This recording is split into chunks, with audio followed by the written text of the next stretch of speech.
السلام علیکم ورحمۃ اللہ وبرکاتہ۔ سوال ہے کہ بیٹھ کر نماز پڑھنا کیسا ہے؟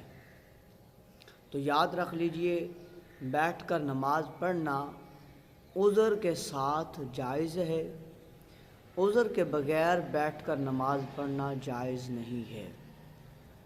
اگر کسی شخص کے ہاں اتنی طاقت ہے کہ وہ تکبیر تحریمہ، یعنی کہ یہ تکبیر تحریمہ اللہ اکبر کھڑے ہو کر کہنے کی طاقت ہو، تو اسے چاہیے کہ تکبیر تحریمہ کھڑے ہو کر ہی کہے۔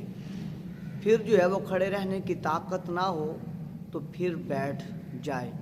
اسی طرح ہر رکعت میں ایسا ہی ہوگا۔